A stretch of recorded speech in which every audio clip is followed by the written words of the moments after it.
So let's talk about Judith Sonnet, and let's talk about Low Blasphemy, or Madness Heart Press.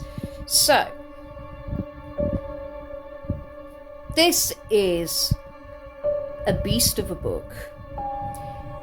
I will hand on heart tell you that I am a big fan of Jude's work, always have been.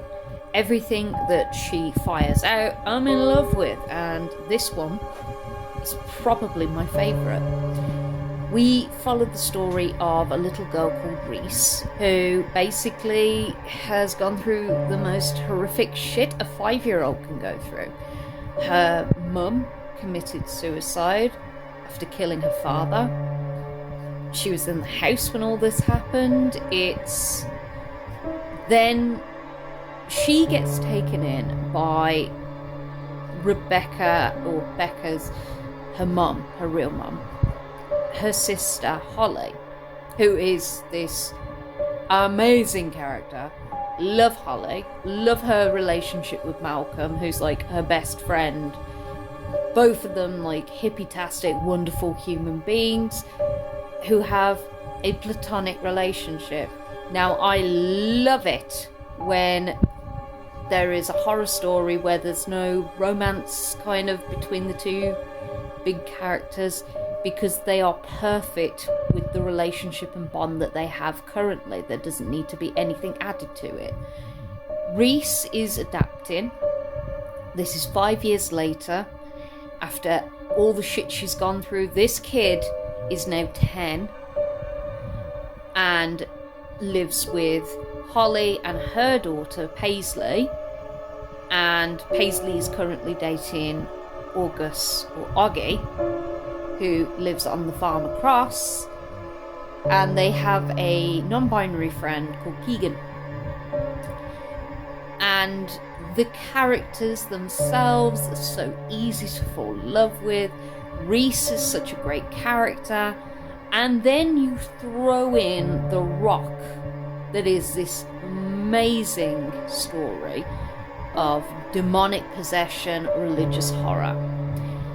I love religious horror, I can't help it, but I love the way that Jude twisted this on its ass and basically made a different take on the Bible in such a way that it's so detailed. Like, this cult basically moves into the forest opposite Reese's house with the sheer intention of kidnapping this 10-year-old. Bear in mind, this poor little girl has already gone through hell, having lost her mum and her dad in such a traumatic way, and she's still a little badass. I love this character because as soon as chapter 6 ends, you are like, because the backstory, the building of the characters, the development of each one of their relationships with each other is perfect. That is the one thing I will say about Judith. Amazing at creating character development and building the reader's bond with those characters. So when shit ultimately hits the fan and this town is brought to its knees by a cult that has brought in demonic possession, where the gore and the horror is on point.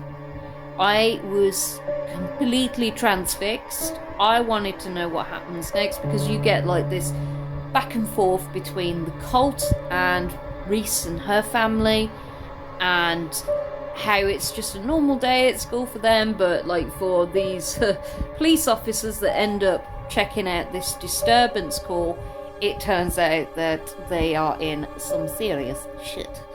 And there is some moments where blood is exchanged. It definitely, like the way that she describes the possession, how the characters, like the selection of personalities in this book really makes it.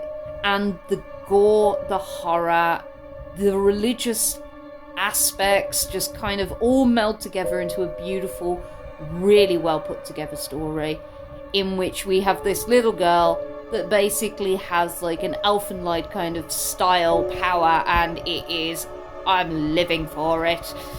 And also has the almost horror stylings of Argento kind of seeped in there, so very old school style of horror where it builds and builds and builds until the reader is so uncomfortable that when the action hits, it is like you are being smacked in the face with a shovel, because it hits you hard, because you are attached to everything that is going on. You are absolutely invested in this, and it is without a doubt my favourite by her.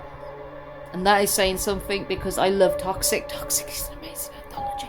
But this, as far as like up there premises for religious horror and horror in general, with the extreme elements that we love about her work, this should be on your shelf, and this should be in your next to read, because it is bloody brilliant.